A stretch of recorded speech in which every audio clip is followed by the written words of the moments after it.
Hey everybody, welcome back to the history of video gaming. My name is Wes, and I'm here as always with the lovely Benjamin. How you doing, Ben? I'm doing pretty great, Wes. How are you?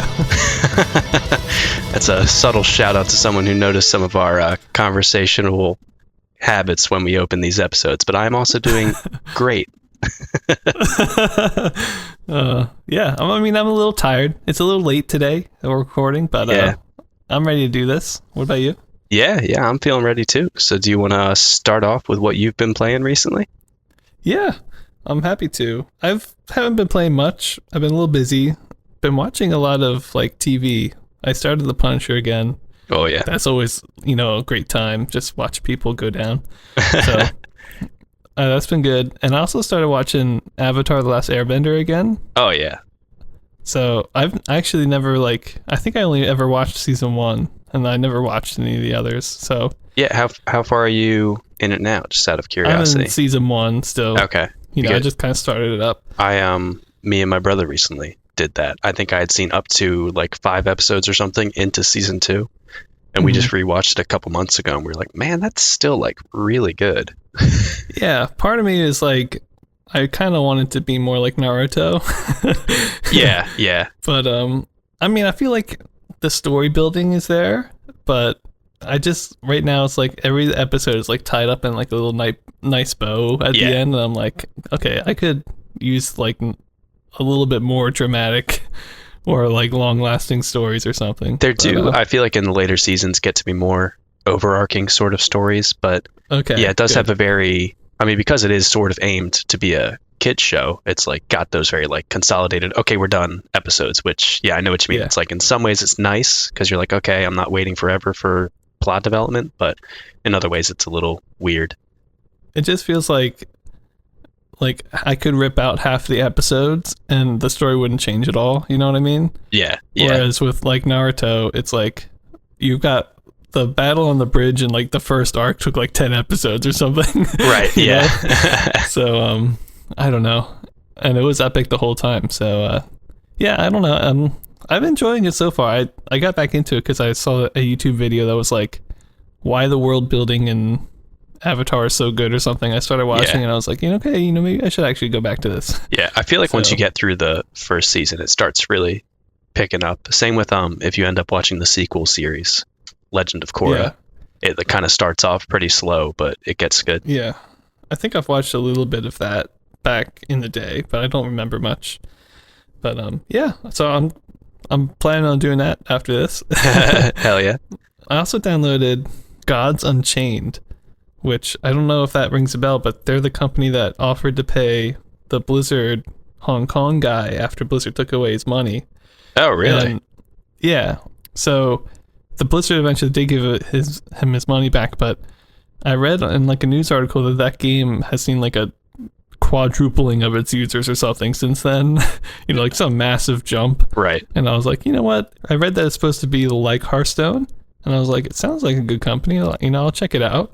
But I didn't realize the game's still in beta, so it feels kind of unfinished a little bit. Yeah. One of the biggest things is, how you've got the keywords in Hearthstone, and if you hover over something, it's Rush does this, and you're okay, I know what Rush does now. That's not in the game yet. You've got all these keywords, and you've got no idea what they mean. Okay. There's no tutorial help box that comes up and tells you. You have to go to their website, and they've got a forum post that explains them all. Okay, yeah, so pretty far in beta, I guess. Yeah, I just feel it's missing a couple things. The deck building, it's not bad, but the UI could be improved, I think. So I don't know. I wish the map I could click random interactables. Interactables. Yeah. So maybe Hearthstone is just too ingrained in me, but I only played it for an hour, so I will definitely go back and check it out a little bit more, especially when maybe they launch or something. Yeah, at least something you can follow the development on if they you notice they're improving on a couple of the complaints you had. Yeah, definitely. So that's what I've been doing. What have you been doing, Wes? Well, I talked about it, I think it was in last week's episode where I said that Pokemon Sword and Shield are coming out on November 15th, so I got that. I got Sword for people who are wondering, and it has been pretty damn awesome. Nice. I've just been playing that pretty much. Still playing a lot of League. I didn't think I was going to be this hooked on League, but I'm also still playing that. But I don't know if you'd been following the release of Pokemon Sword when it was coming out, but there was lots of controversy over it. I mean, I heard a little bit, but I kind of didn't really think it would matter in the end, honestly. Yeah. And so for me, it doesn't. I can see aspects of where, like, if you're a hardcore Pokemon fan who's been following it since, like, whenever and has played, like, all or most of the games, I could see it being kind of a bummer. Like, the models look really good, but they are similar to what have been used in some of the previous games, which is one of the complaints that they were like, oh yeah, we can't add all the Pokemon because we need to make all the models. And then people were like, did you actually make the models though, or did you just take them from another game? Yeah. So I don't know, because I haven't played all the different iterations, but like they all look great in this. The battle animations are a little bit simple, but I mean better than they've been on any of the handhelds I've played. I didn't play the most recent Sun and Moon, but overall I'm still, especially for me who, like, the most recent one I played was an emulator of Generation 5, and this is Generation 8. They introduced like 100 new Pokemon in this one, but everything from the past 2 gens, I'm basically like, oh, that's also a new Pokemon. So like there's I think 400 Pokemon in the game out of like the, I want to say 800 total that exist now. But like half of them, I'm like, I've never seen this before. This is awesome. So definitely for me, that kind of stuff didn't have as much of an impact. The world's really cool. The open world area is a little bit overwhelming, but pretty cool. Although I'm not sure how much of an effect that's going to have on later in the game, because I keep finding tons of them in like the linear path too. Like everything, all the Pokemon I'm looking for are kind of set in that path as well. But it does have like different weather in different zones, and different Pokemon appear when there's different weather, so that's really cool. Okay. Yeah, it's just there's a lot to it. People were also saying that they removed a bunch of moves that used to be in the games, but again, kind of like sort of an ignorance is bliss bend, since I didn't know most of those moves to begin with. I'm not missing them too much. And yeah, it's fun. I'm like, I play pretty slow, so I'm like 8 hours in and only on like the second gym out of 8. Right. So it'll be interesting. If I end up being like feeling like I had my fill by the time I beat the main story, I think I might be pretty good. Although some people have said that there isn't much of an end game after you beat the main story, which I guess a lot of the previous games did have. So we'll have to see. Okay. Yeah, still a review in progress, I guess, but it's really fun. They did a bunch of fun stuff with like taking the Kanto original 150 and making a couple of them look like different in this region, like this Meowth version that instead of regular Meowth, he has like a giant beard and he's supposed to be a Viking cat now. What? He looks so weird. Awesome. I love it. And does it take place like up north or something? It's supposed to be the UK. Oh, okay. Yeah. So then he also has this. Is all of Pokemon based off real life somewhere? I think a lot of it is. There's one game that was like France, apparently. One that was definitely Hawaii, because it was just called like the Alola region and everything was tropical. Okay. Cool. I didn't realize. Yeah, and I think Kanto is supposed to be Japan. Other than that, they might be sort of like made up kind of regions, slightly inspired, but this one's like very heavily UK inspired, and they said that when they were coming out with it. They need to do Pokemon Online now, like like they did with the Elder Scrolls, that combines them all. I mean, that'd be crazy. Yeah. That'd be so confusing and awesome. I mean, they're already doing like whatever it's called, Pokemon Home, where I don't even know like if it's a game or what, but you can import all your Pokemon from previous games into Pokemon Home and just like hang out with them. I have no idea what it means, but that sounds exactly like what Nintendo would do. That sounds awesome. And they announced Pokemon Sleep too, and I'm like, okay, that's like a meme, right? But apparently it's like something that'll, I don't know, you catch Pokemon while you're sleeping. It sounds really weird. All right. But anyway, for Sword and Shield, I'm having a lot of fun so far. I'm not super far into the game, but there was also supposed to be a game-breaking glitch that deleted all the saves on your Switch, but oh god, that turned out not to be a thing unless like you met a certain subset of scenarios, like you had an SD card and a bunch of other stuff. So I was super paranoid when I played it on release day, but nothing's been wiped so far. Okay, good. Yeah, so that's my experience with it. It's a good game, and in the same way you're going to watch Avatar, I'm going to play that right after this. Sounds good. So do you want to transition us over to our special topic for the day? Yeah, so today I thought we'd talk about Chicago Coin a little bit, because I did talk about Demolition Derby last episode, and that's kind of their last game that they're going to make. So, I know. Well, I feel like we don't usually talk about companies unless they're going under. Yeah. But, yeah, it's kind of sad because I feel like we've seen them fairly often. So, let's go through their timeline real quick, including some of the stuff that's happened recently. But Chicago Coin was founded by Samuel Ginsberg, I guess, in 1931 as a subdivision of, I think it was Chicago Industries, something like that, based out of Chicago. They really started making just pinball machines and other electromechanical games, but one of their games I read, Kilroy, sold over 8,000 units, which was the highest selling pinball table up until the 70s, and that came out in 47, so wow. They had 25-year stretch there of being like the highest selling pinball company in the industry. So they were definitely pretty big at one point. But obviously, like a lot of these companies, when Pong comes out in 72, they're going to hop on it. So they did. They hopped on it with their version called TV Ping Pong, and then TV Tennis, which was the doubles version.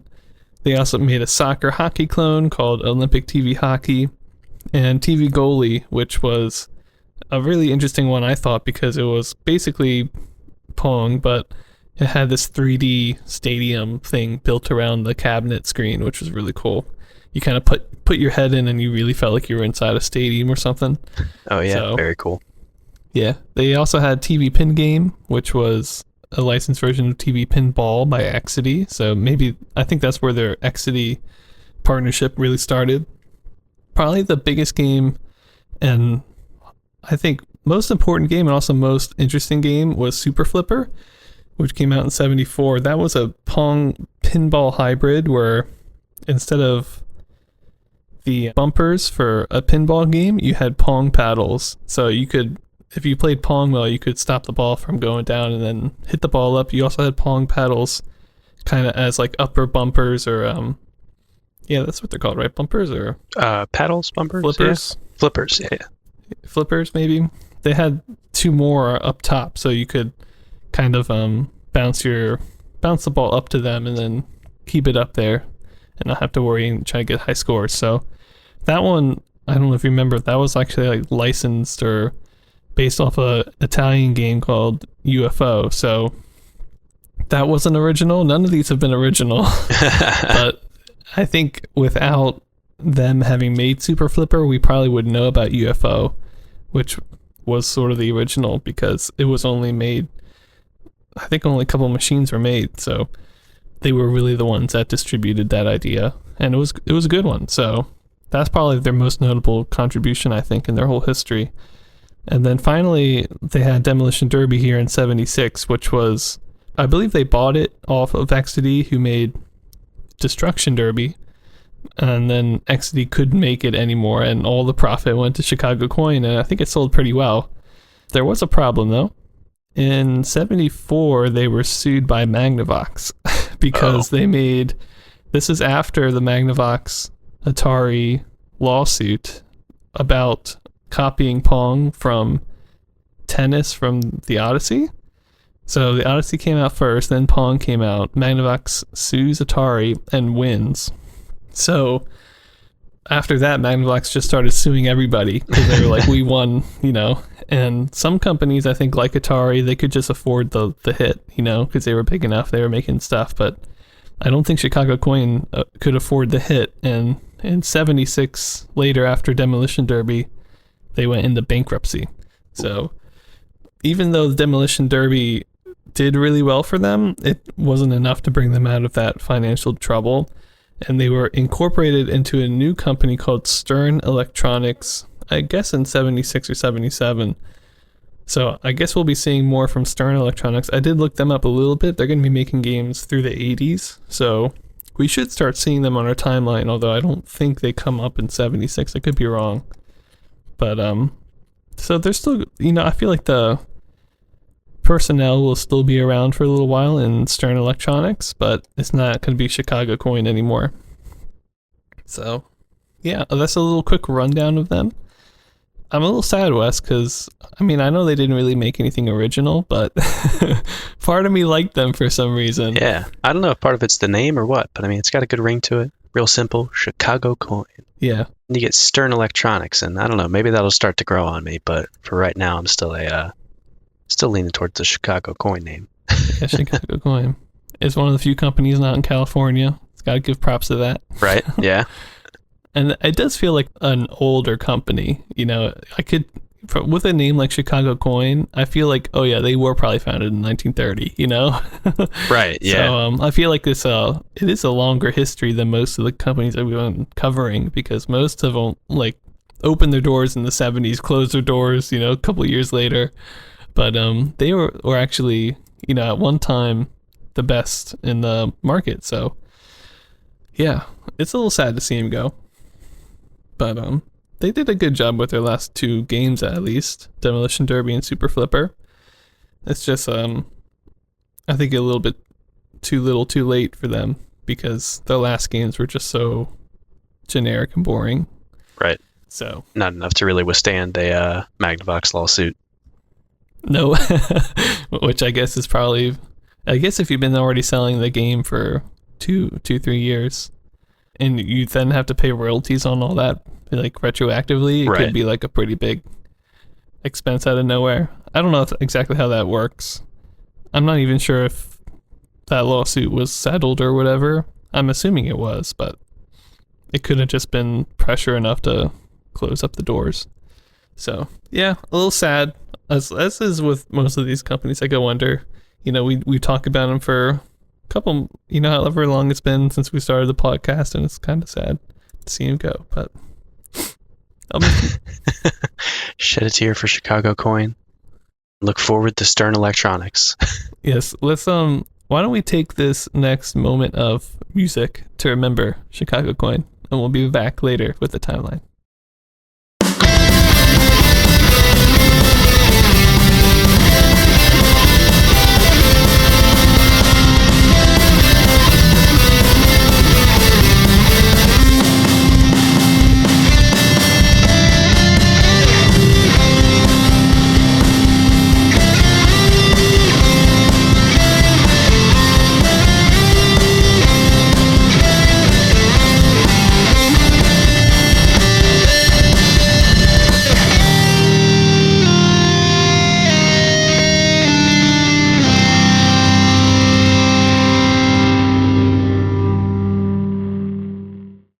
And welcome back, everybody, from that mournful musical interlude for the loss of Chicago Coin.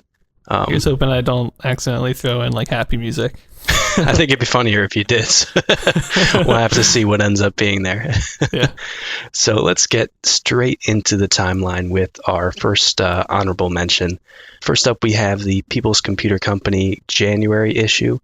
This featured a couple different games, but one of the main ones is STTR1, which is either a Star Trek 71 or Super Star Trek clone.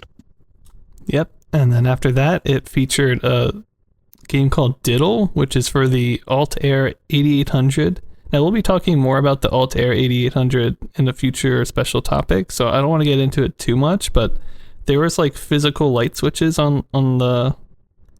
I guess we'll call it a machine. And the game basically lit up the light switches one after another to make a little row line kind of moving across a pulse beam or something, Oh, and, yeah. Once it got to switch 16 or something, you had to flip the switch 16 right when it was there, when the light was on, and that's how you won. So it's kind of almost like an electromechanical game almost. Yeah, what's the popular arcade one? Storm Chasers? Yeah, I'd see them in arcades all the time. They're my go-to for winning tickets, honestly. Yeah. That kind of thing. But yeah, that one was called Diddle. Next, we have one that I actually reviewed or attempted to review called Motie. This is by Matt Oglesby, who he's going to come up a couple times. I guess he's just like one of the many writers of People's Computer Company. But this is a game where you have to try to trap a single unit inside of like a diamond shape. It's kind of confusing, so let me try to explain it the best way I can. Essentially, you're on this like diamond, and you can only move across the lines between each of the main corners of the diamond. So you kind of got two tips that have just like a single node, and then it kind of branches out into 3 nodes, and that's 3 again, and then 1. So that's your diamond. One player has 3 units, and it starts at the bottom of their diamond. And the other person only has 1, but theirs can move backwards, and if you've got the 3 units, they can only move forwards or side to side. So the game is really, if you got the 1 unit, can you get past those 3, or will you get trapped? And there is also a turn limit, I guess. If neither player wants to move or something, like after 15 moves, the player with the 1 unit wins. But I think the games always decide themselves by just playing out and seeing if that 1 unit can get past. The main way it does that is really, you can go diagonal sometimes. So, you might have if you've got the 3 units, they could be in a horizontal line with maybe the middle guys up top, up 1 level, and then the guy who has 1 unit can go in diagonal and cut through the line. So that's usually how it happens, and then if they're through, they win, because you can't go backwards with the other 3. So it reminded me a lot of tic-tac-toe, honestly, except maybe a little bit more complicated. But it was definitely one of those things where I would be playing. I just did this on pen and paper, by the way, because I couldn't code this, but I could play it on pen and paper okay. But it was definitely one of those things where I would realize I lost 2 turns after the move that I actually resulted in that happened. You know what I mean? It's kind of like if you're playing tic-tac-toe and somebody you notice oh, if I go here, he'll win here. It's oh, I made the mistake last turn. So I think if you're thinking 2 turns ahead, you probably won't lose, because unlike tic-tac-toe, this doesn't result in a tie. I think if you're playing perfectly, you always win if you've got the 3 units. Although there is some advantage in the 1 unit, because they can kind of pick their starting spot, whereas the other 3, they always start in the bottom. I mean, the 1 unit can start right beside them if they want to. Oh, interesting. Yeah, so there's a little bit more variety there than in tic-tac-toe, but it's I don't know, it's interesting, but maybe not the most fun thing I've ever played.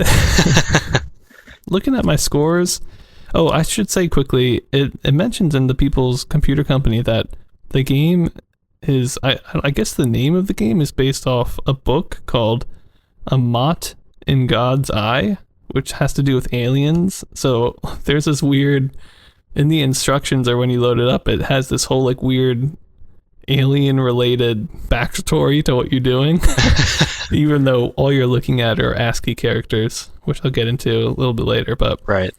And the game itself is actually from some sort of mathematical book / I'll say paper, and in that it's called The Soldier's Game. So it's based off of some sort of mathematical type game. Getting into my scores, I gave the gameplay 1.5 out of 10. The reason why, I kind of almost wanted to give it more, because I did enjoy it somewhat, and I'd almost rather play it than tic-tac-toe, honestly. But the issue is, I really think there's just not a whole lot of replayability, because if you're careful and you're taking your time, you're probably going to win every time. So I don't know how fun that is, really. I think if you're at the dinner table or at a restaurant and you're waiting for your food to come, it could be fun to play, against your brother or something for a couple of rounds. Yeah. But if anybody starts taking it too seriously, it's just going to lose fun. So yeah, it's an interesting one, but honestly, It just wasn't that complicated once I played it a couple times. So, yeah, I gave the gameplay 1.5 out of 10. For graphics, I gave that a 1.5 out of 10. And that's just because you're dealing with ASCII characters, and it does show you the board every time you move, and that's awesome.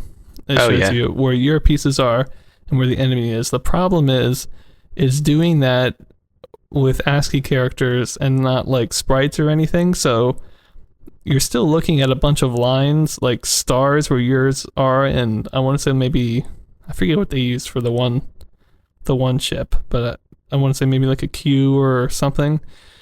But it was still kind of like you looked at it and you're like, wait, what happened? You know, it's not like the clearest thing to look at. So I give it 1.5 just because it did show you the board and used ASCII characters, and I did appreciate that. So for sound, I gave it a 0. It's a computer game, People's Computing Company. It's just going to have 0. And relevance, I gave 4 out of 10. And that's just because I feel like it is kind of important because, as we'll see, first of all, there's another game that comes out using the same mechanics right away here in the same issue, but also because it's taking that mathematical paper dissertation thing and putting it into real life. I don't know, I felt that the history behind it has some importance, and it is in the People's Computer Company and any kind of computer game at this point. I'm like, yeah, it probably played some part. Right. So, yeah. Yeah, I thought, you know, considering some of the other games in the People's Computer Company and the creative computing newsletters, I think it's one of the more interesting ones. It's definitely one that I almost would rather play it on in a board game setting or on piece of paper with a friend. I think it could be a lot more fun there than playing against the computer. Right. So part of that, I think, is not the game's fault, and part of it I want to give it some relevance because it did introduce me to that, and I could just play it with a friend now. So I appreciate that. So yeah, I think overall I gave it, what would that be, a 3.5 out of, no, that's not right. I didn't actually combine my numbers until just do it like I do and don't actually average it, but just put a random number in there that seems right. I'm gonna give it a 1.75 out of 10. Perfect. See, that sounds great. I think that's about right. So yeah, 1.75 out of 10 for Motie. Did that make sense, Wes? Are you following what I'm putting down here? Yeah, at least for the most part. I mean, it's a hard thing to describe verbally, as we'll see with some of the computer games that I'm going to talk about later. It's kind of the same thing. But yeah, I think I understand what you mean with how they move, the physical setup of the map of the diamond. I think I'd have to see it to like fully grasp it. But yeah, it's a little bit more complicated than just a diamond too. Because at first I played a game just on paper and I was like, well, the one guy's like always winning because he can always move diagonal. And the reason was I was thinking that diagonals is like an X, but they're only diagonal in one direction, depending on which half of the diamond it is. So yeah, so that's something. I mean, I'd have to see it. Yeah. I'll tell you, it's too complicated to talk, maybe, but it's not too complicated to just draw, you know, like, and have it memorized. So interesting, yeah. It's not too bad, is what I'm saying. The total board is only 10 nodes or dots, so, and lines that connect them. So it's not that big, which is, you know, one of the reasons why I think it's kind of hard to, if you're the single ship trying to get through the barricade or whatever, it's kind of hard to do. I think if a guy who's playing as a 3 ships, I think it's always possible for them to win. And if you're playing well, I think they always should win. So interesting. Yeah. Yeah. It's just one of those where you have to know a couple tricks and like, oh, if I go here, he's going to go here, he's going to go here. But if you think that way, you shouldn't lose. So right. Yeah. Depending on the opponent, at least. Cool. Yeah. And it is interesting to think of it from the perspective of a, uneven sort of, at least in capability and amount of units kind of versus game. Yeah. Could we call this the first uneven multiplayer game? This inspired Evolve directly? I don't think so, but it is interesting because you got the 3 versus the 1, but the 1 can move backwards and that does make a difference. Right. So yeah, it's interesting. It's very interesting. So it was a good one to do. But let's move on from it. The next one I'll do real quick here. It's called Rescue, and that's just because it's also by Matt Oglesby and is the exact same game as Motie, except it's on a more square, rectangular sort of grid and not a diamond. Much more like, chess or something. Okay. And that one, I feel like I wrote it seems way more RNG heavy. I feel like that's just because of where the computer can spawn. I don't think it's as set up the same as Motie. Like the computer has a lot more opportunities in that to do what they want, and maybe isn't so balanced, we'll say. But it could be interesting if you enjoy Motie. So that's Rescue, yeah. And that's the last one for the People's Computer Company in January here. So, which I'm okay with, because they're never the most interesting ones, but they do have some good ideas from time to time. Yeah, and us being computer game junkies ourselves, we're holding out hope for the one day when we get that issue and we're like, this is it. It's perfect. Yeah. Although the Play-Doh system games are scratching our itch for that, it'll too. It'll probably be there. So next up, moving away from the computer games for a bit, we have the Omicron Cocktail Table by United Billiards Incorporated, and this came out in early 76. And it was basically just an upgraded version of the Super UBI cocktail table. It played 2 Pong clones and had AI difficulty increase after each win, but other than that, we have very little info on what it was. Moving on from that, we have another honorable mention here called Speedball Mach 2, which is a pretty good name, by SCELBI Services Corporation, which I've not heard of before, so I'm assuming this is their first game, but this came out sometime in 76, and we basically don't have any real info on it. I think we only have a flyer, and I don't think the flyer really showed much, so I'm just going to assume it was a Pong clone with a name like Speedball. Yeah, pretty safe bet. Yeah, not really much info there. And I got to say, this is in the line of those company names that kind of sound like they're just a generic company that makes anything you ask them to do. SCELBI Services Corporation. Yeah, they could make conveyor belts. Pushing pills. Yeah. I mean, who knows what's going on back there? But let's transition back into computer games for the first set of games I took a look at. For this, I'm actually taking a look at a book that was published in January of 1976 that described 3 different computer games in it, and I'm going to be looking at and reviewing those 3 different games. So the book was called SCELBI's first book for computer games for the 8008 and the 8080, which were Intel microprocessors that came out at the end of 75. And this was put together by SCELBI Computer Consulting Incorporated. It included detailed descriptions for 3 different games that could be run using either the Intel 8008 or 8080 microprocessors. And it also broke down all the elements of how to play the games, the logic systems for all of the games, details on how to run the games on your very own system, including how to downgrade it if you didn't have as much memory available. So it really gave tons of detail. And just to give you an idea of how much detail, it was roughly 125 pages dedicated to 3 computer games. Holy crap. So they really went into a lot of detail about each game. Because I don't want to make this a 24-hour podcast episode, I'm not going to go into as much detail as they did. But I'm going to give you, I figure we can keep it with our usual length and the people will probably be pretty happy. But let me get into the gameplay of what these 3 different games were. And these were all computer games and also text games, keep in mind, as I'm going through all of them. So the first one is called Space Capture. And I love space, but let me kind of hedge my enthusiasm as I get into this one. It's a text game that takes place on an 8x8 grid. And for this one, there wasn't periodic ASCII images showing the map throughout it. It was all text, which does make it a little bit harder to play. Oh, God. Yeah. And at the start of the game, the computer tells you the X and Y coordinates of the enemy ship. And the goal of this game is to destroy all the adjacent sectors to the enemy ship by using 15 phaser shots. So if you shoot 15 times and you don't trap the enemy ship, you lose. And also if you accidentally shoot and destroy the other ship, you lose, because you're not trying to blow it up, but you're trying to destroy all the sectors next to it, which are basically just the coordinates that it can move to, so that it has no options to move. And every turn, before you shoot, the ship will move to a random space out of all the options it has available, and the computer will say, okay, the ship was last seen, and give you the coordinates where it was the turn before, I think. And basically you just then aim at a sector, shoot it, and it destroys that sector so that nothing can travel into it. As far as I can tell, you aren't a ship yourself. You're just some kind of floating gun in space or something, because you're just shooting all these sectors. Or maybe you're a planetary defense system. Let's give a little bit of a character to this. And so that's just kind of the basic concept for it.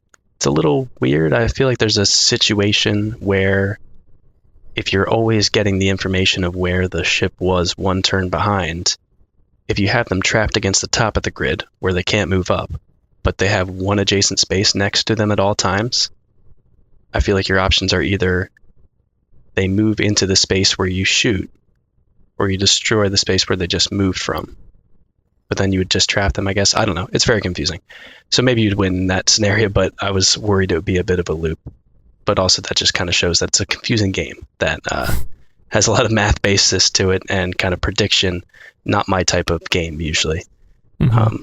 And for this, I'm going to go through all three of the games with the next two talking about the gameplay, and then I'll get into my ratings for all three of them.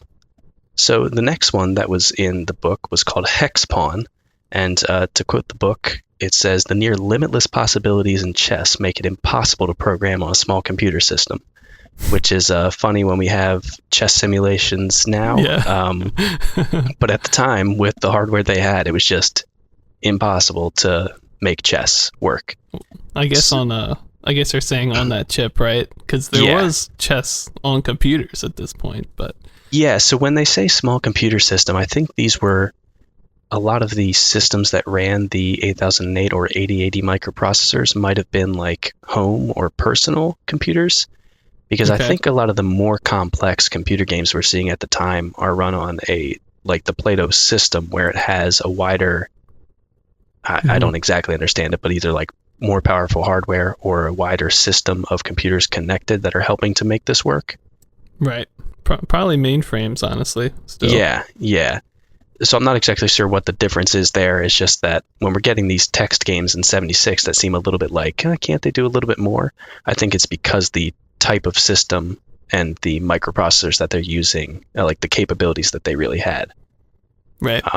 I just like how they worded it. They're like, yeah, it doesn't exist. Yeah, it's impossible. But they do say on a small computer system, so that's their qualification there. They should know, though. It's only a matter of time. Yeah. They're just trying to get people hyped up.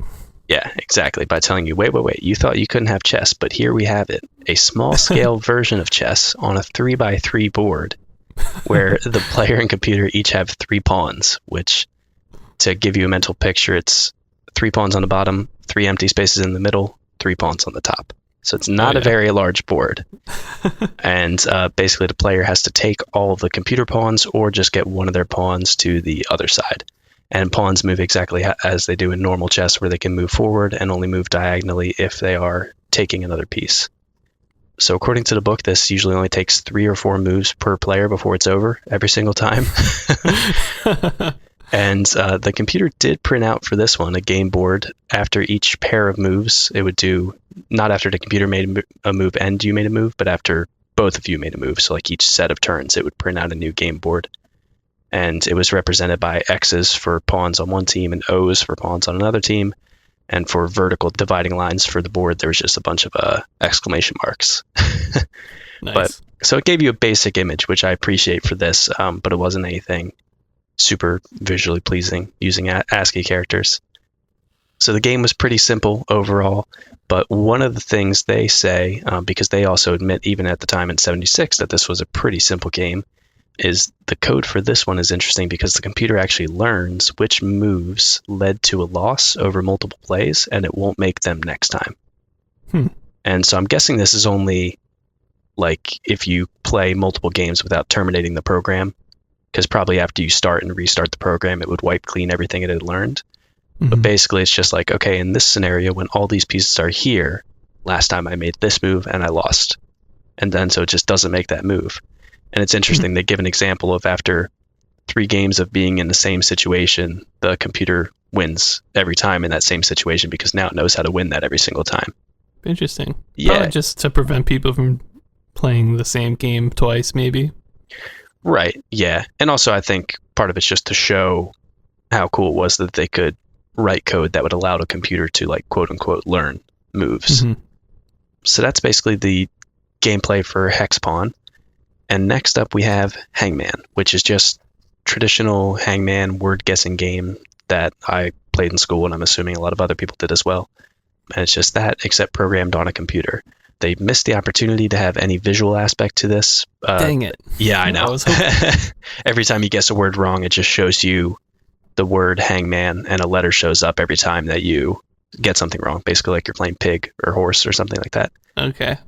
I don't know how that helps explaining a computer game by relating it back to a basketball game, but hopefully that helped a little bit. It helps. So when, thanks. Yeah. Okay, good. When Hangman's fully spelled out, you lose. And if you guess the word, you win. Traditional Hangman kind of rules. And when programming this game, there's the interesting option that you can pick which words are in the pool, but the pool is predetermined when you write the code for this. So it's probably something you'd write and have somebody else play. Otherwise, you would just know all the words in the back of your head.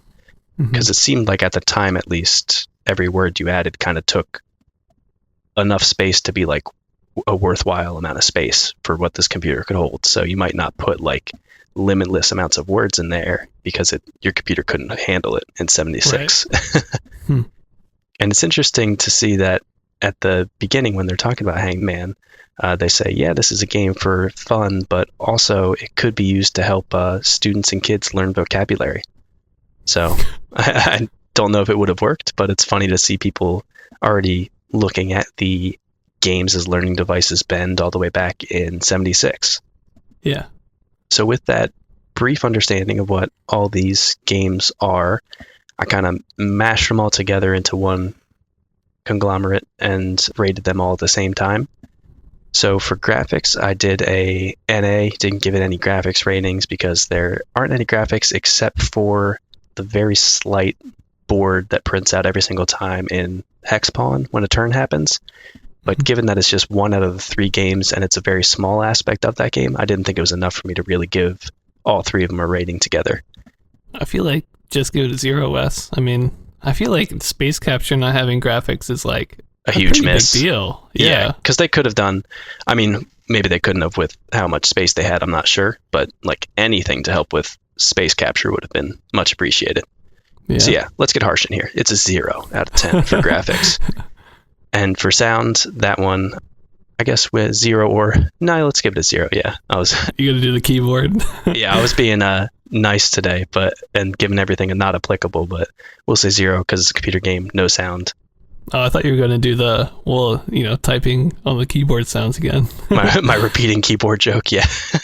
This time it would be me playing Space Capture and smashing my head against a desk. That's the sound that you get when you play this game. And for gameplay, I gave it a 1.5 out of 10. All the games aren't really anything super exciting for the time. For a small computer system, they might be pretty exciting.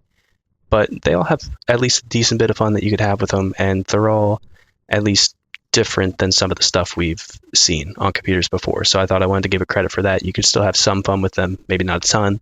And also, if you're in 76 and you own a computer that has an 8008 or an 8080, it might be pretty exciting to be like, hey, I can write that code and put this on my computer. Mm-hmm.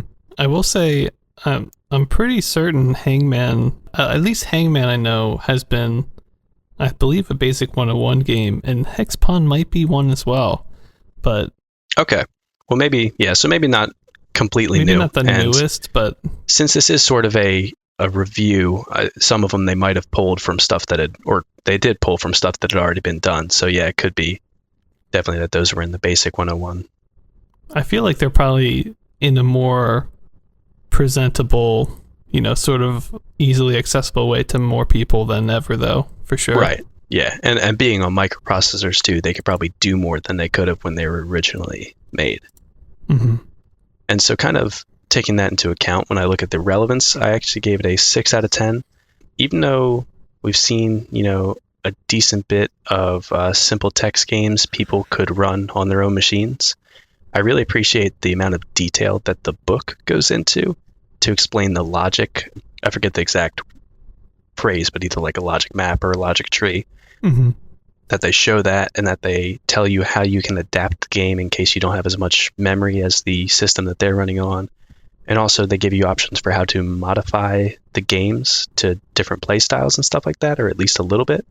I thought it was really cool. It's sort of getting away from reading the great games directly, but the way that they're presented, that there's this in-depth look, and it's more than the brief synopsis that we get in all the competing periodicals that we see.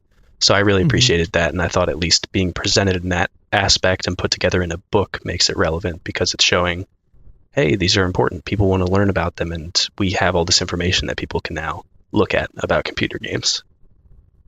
So overall, taking mainly the gameplay into account, I gave it a 1.5 out of 10.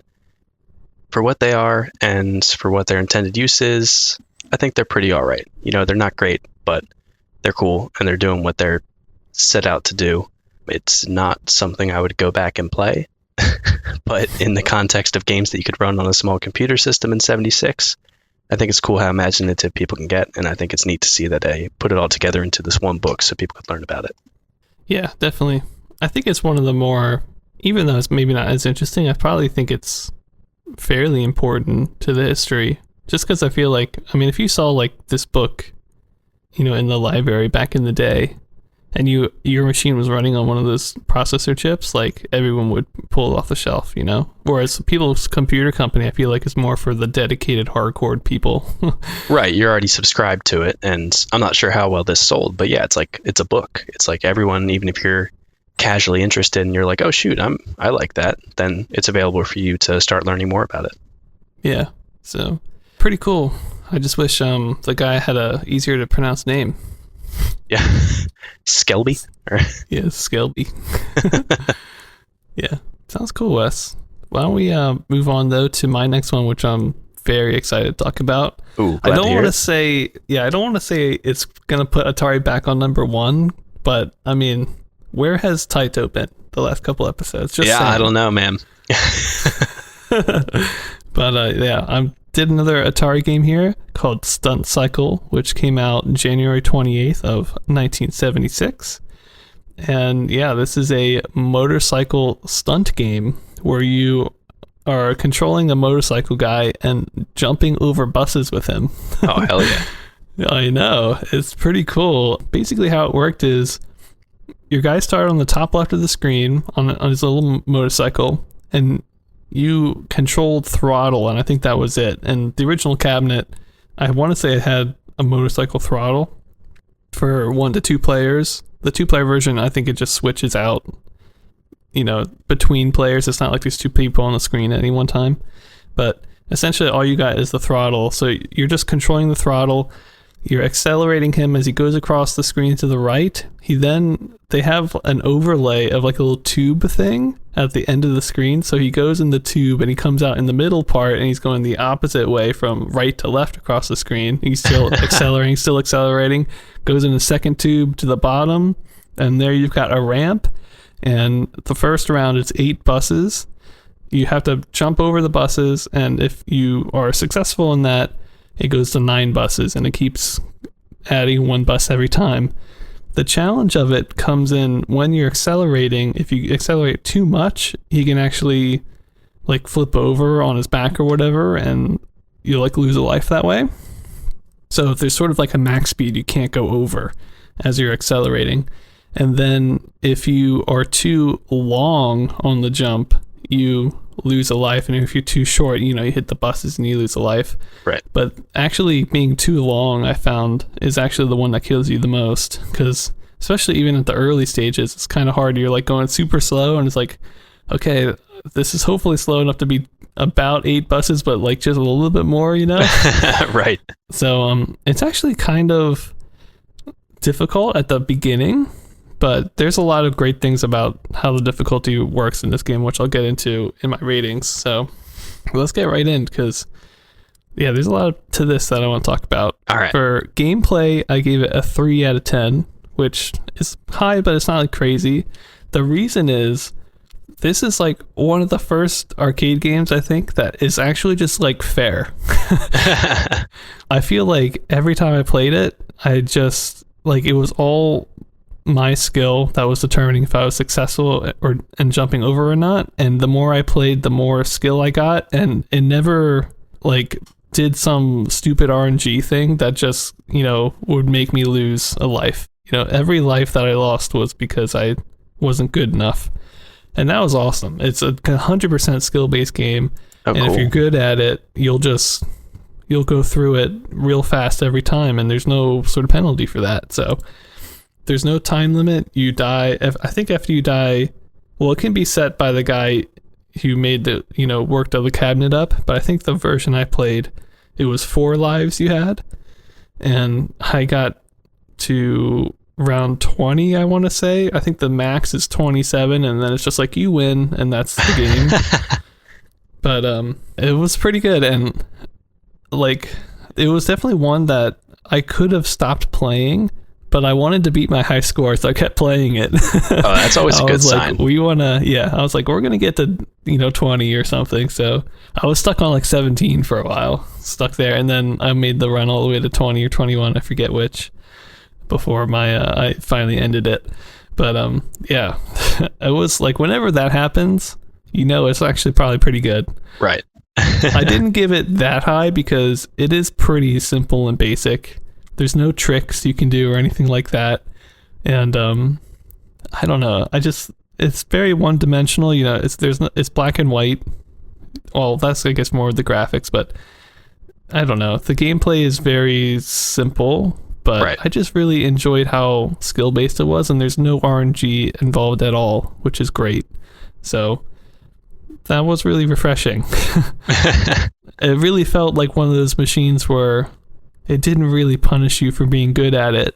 Like with Shark Jaws, which is one that comes to mind, after a certain amount of time, the shark just is on you, you know?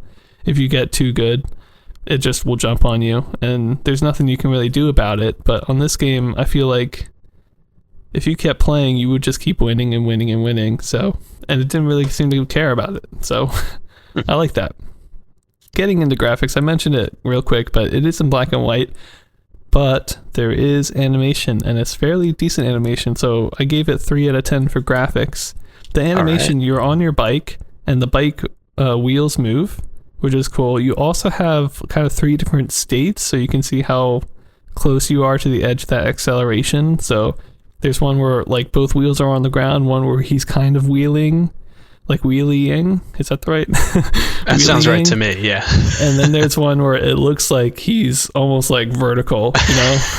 And that's the one where if you push it any more than that, he'll fall. So they have those kind of 3 states, and whatever wheel is on the ground, I think, is the one that's always moving. So when both are on the ground, they're both moving, which is pretty cool. And then you also have the buses that you jump over. You're looking at them from like a head-on viewpoint, so you see like the headlight and I guess the windshield. Yeah. And the headlights on all the buses kind of blink in and out like a little animation. So that was kind of cool. Yeah.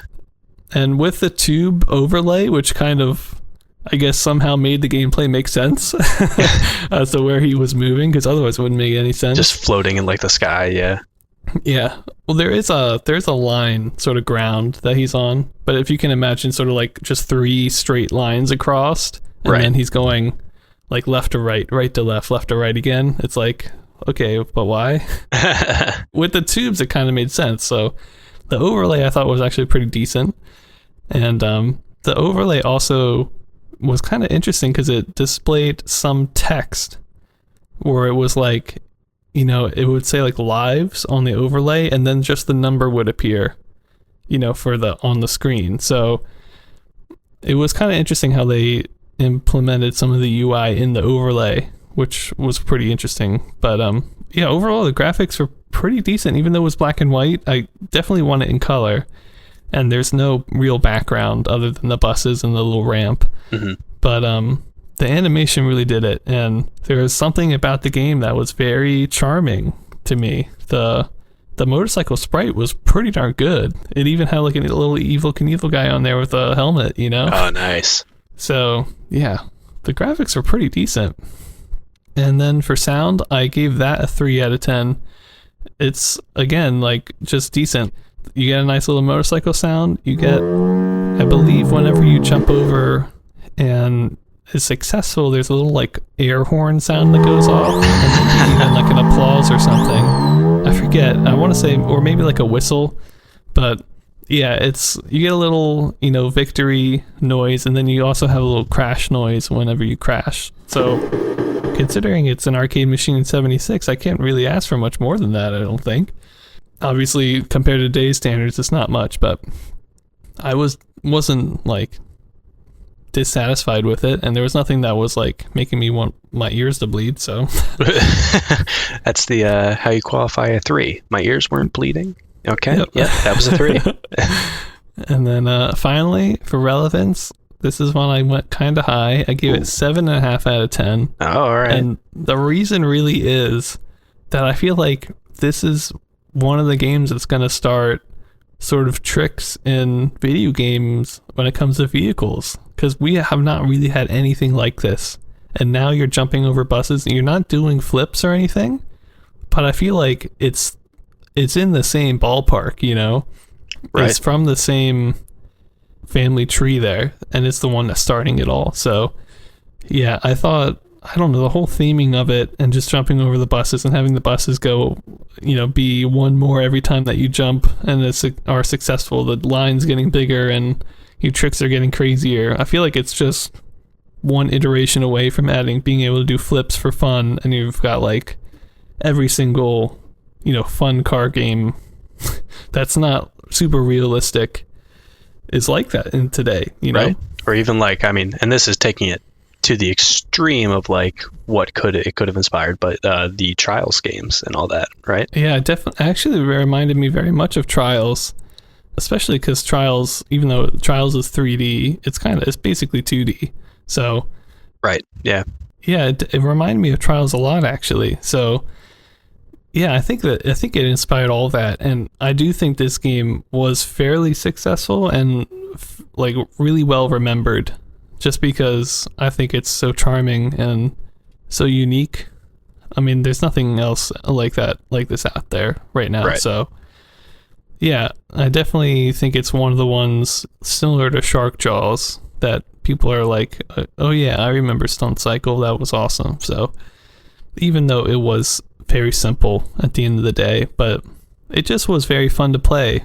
There's not much more I can say about it other than it was just fun. So, and it really felt like it was all in your hands, and the game wasn't going to punish you that much. It might take your quarters, but it wasn't going to just ramp up the difficulty for no reason. So, yeah, it was a good one. There was nothing like very bad about it. I just wanted more, honestly. So, yeah, it was cool. It was a good one.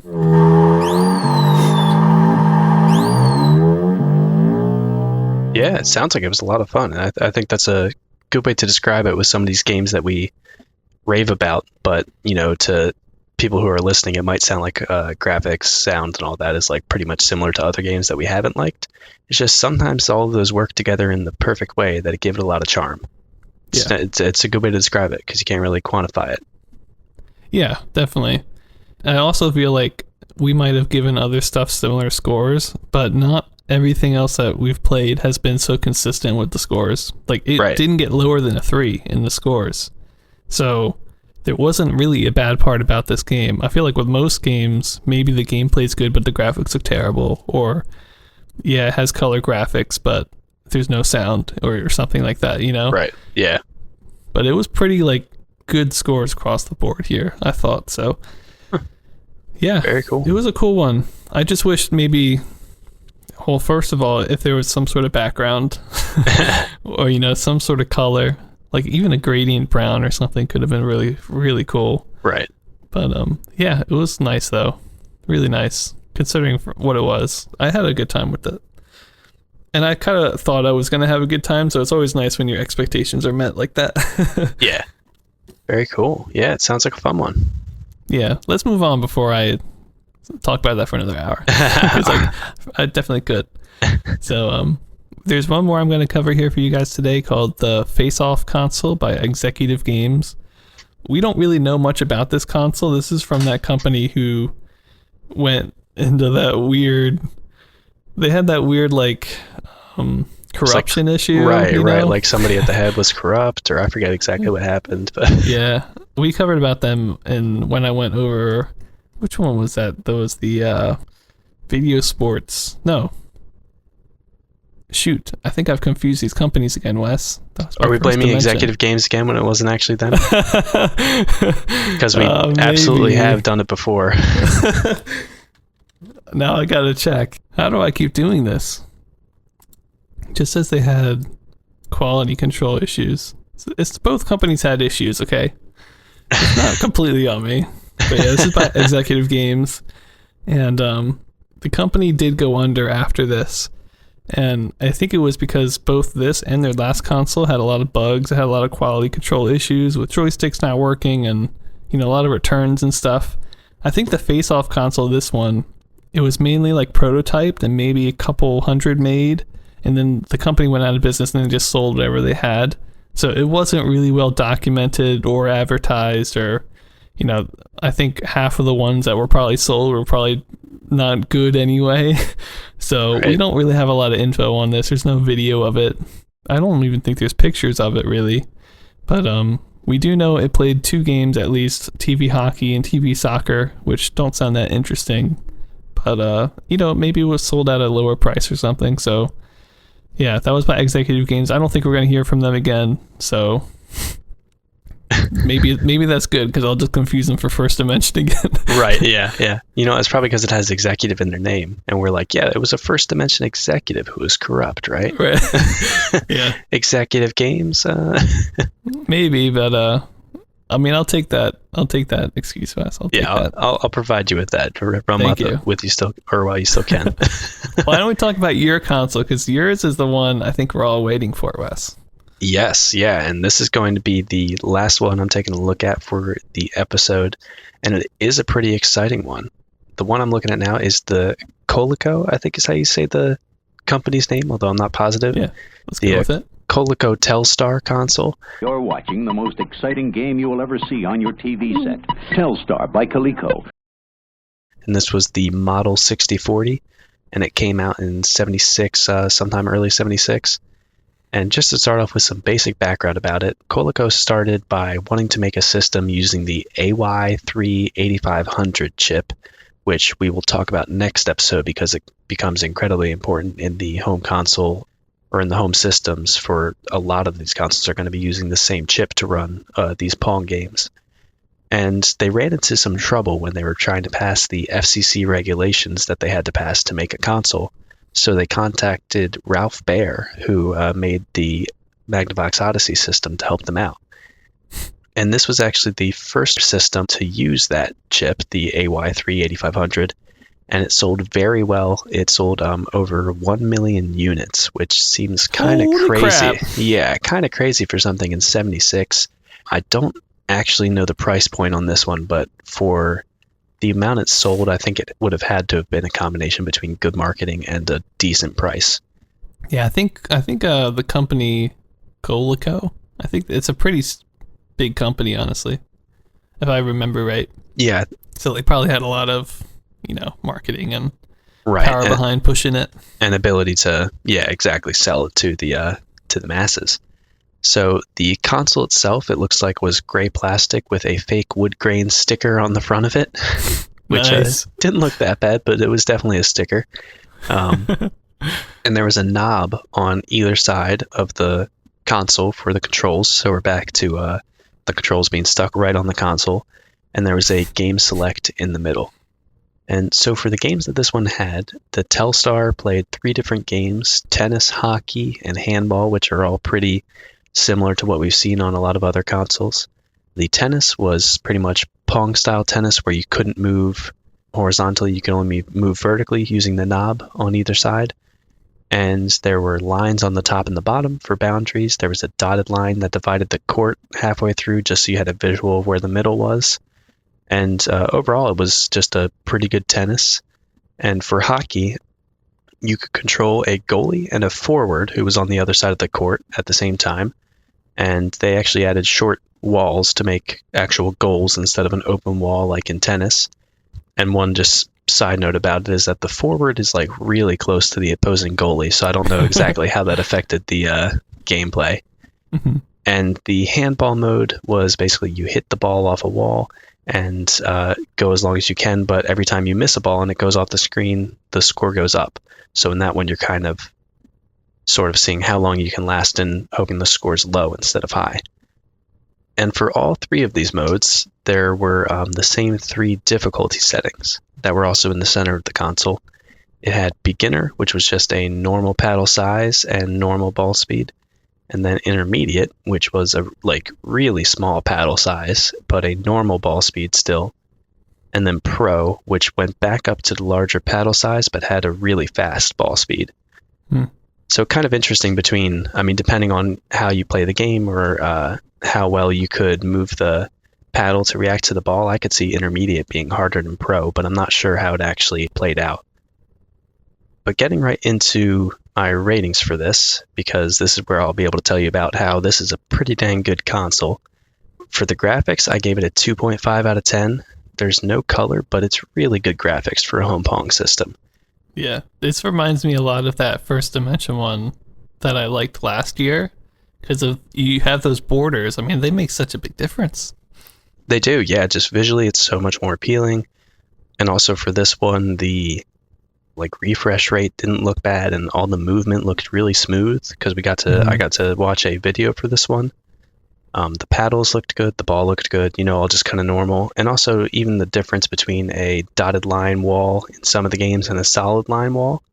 It's just a nice visual contrast that these systems, a lot of the games were missing on these systems. Like they didn't really have any good visual contrast because it's just that black and white. Yeah. And also the on-screen scoring that they had was very clear, very simple, but it was easy to read and didn't get in the way. So overall, pretty good for the graphics. And so for the sound on this, I gave it a 1.5 out of 10. It was good sound, but for a home system, but it's just the typical Pong beeps and stuff like that. I did like that, unlike the arcade cabinets where when you score a point, there's the loud sort of buzz noise. This just had a different beep tone. So I thought that was nice, a little bit less harsh. Kind of depends on your preference, but overall, just pretty good sound. Nothing outstanding, but again, good for a home system. And for gameplay, I gave it a 2 out of 10. Even though it's a really good home console, it still is just pretty simple games. It's stuff we've seen before, but it's done really well on this system. I don't really know if I like the controller the way it is, having the just one knob on either side of the console, but it does look like that controls pretty well, and the game runs really smoothly, so that helps with it too. And there's only the 3 game modes, which are pretty simple, but I think they are different enough from each other, whereas some of the other systems, there's 6 game modes, but 3 of them are the exact same thing with a hole in a different spot on the wall. Mm-hmm. I feel like hockey, handball, and tennis are all different enough to make it feel like you get a good variety for the system you have. And also just having those 3 difficulty settings helps out a lot for having some nice variation in gameplay. And so for the relevance, I went pretty high on this one because as you'll see in the next episode and in future episodes, that chip is going to be very important. The games themselves weren't really groundbreaking, but this system used the AY3-8500 chip, and it used it well. And it sold really well compared to other consoles at the time, and it ran, even though these were simple games, they were popular games, and it ran them well. And I forget if I said the rating at the beginning of that, but it was an 8 out of 10 that I gave it for relevance, just because I think anytime a home console is making a big, even if it's not a big, but just a innovation over some of the janky, weird home consoles that we've been seeing in 75, it's a pretty good step. Yeah. And so overall for it, I gave it a 2.5 out of 10, just because it's still, when you're comparing these to some other games, the stuff that a home console is capable of isn't as interesting as some other stuff, but this did a really good job for a home console. I feel like in 76, it used this new technology well. It took some standard game modes and made them fun and easy to play and had smooth visuals. And I feel like it really is in the list of home consoles that we've done for the past couple, or 75, 74, and 76. It's really a pretty accessible entry, as shown by how many copies it sold. So I think it's safe to say that it also might help popularize other consoles after its release. Yeah, definitely. And for those of you out there who want to know a little bit more about this console and about that chip, don't worry, we will be covering it. There's probably, I'm going to guess, maybe 40 consoles that come out in 76 that use this chip. And I do have a list of all of them, but I saved it for like the end of 76 because I didn't really have dates for most. So I just kind of grouped them up down there. So if you're waiting to hear your favorite AY3 8500 chip console, just hold on to your horses. We will get there, but I might not put them in the main sort of timeline. We've got them grouped up at the very end. So right. Yeah, and we'll go into more in depth on the chip and the special topic next episode because it definitely deserves a special topic. You know, like the title of this episode is Pong and a Chip, and the reason why the chip is important, it's not just this chip. It starts like a whole movement of using chips. So for the next like couple of years, yeah, it's just incredibly important. And as you can see, it sells well, and I think it's probably because it probably sold at a cheaper price point because it had this chip, which simplified the insides a lot. So more accessible components and probably less components necessary. Yeah, I think it was just a single chip, and you know, maybe a couple, you know, like a board and, you know, the sound effects and stuff, like, you know, a couple other small parts, but it wasn't the days of like 60 different you know, different discrete chips, components or on whatever. The same system running, like, yeah, exactly, 60 different chips. So yeah, it's super important, and it looked good, you know. It played what do I want to say, very smoothly isn't the right word, but yeah, smoothly. Yeah. Fluidly, I don't know. That's the way I could think of describe it. Yeah, because you're thinking about these old games which are kind of jittery, like everything, like the refresh rate was weird and kind of messed with your eyes, but this just, compared to what we've been seeing, is like, oh, that's like a game that's easy to watch and play. Yeah. So it's a very important one, and has some interesting history. I didn't know about that Magnavox thing. It was very interesting to me. So yeah, so I'm not sure exactly what that licensing agreement is, but Ralph Baer was involved. Yeah, his hands were involved somehow. yeah. So that's pretty cool. All right, cool. And that'll do it for us today. Wes, you covered some very interesting, some off-the-wall stuff. And I basically just did Stunt Cycle, which was a pretty phenomenal Atari game.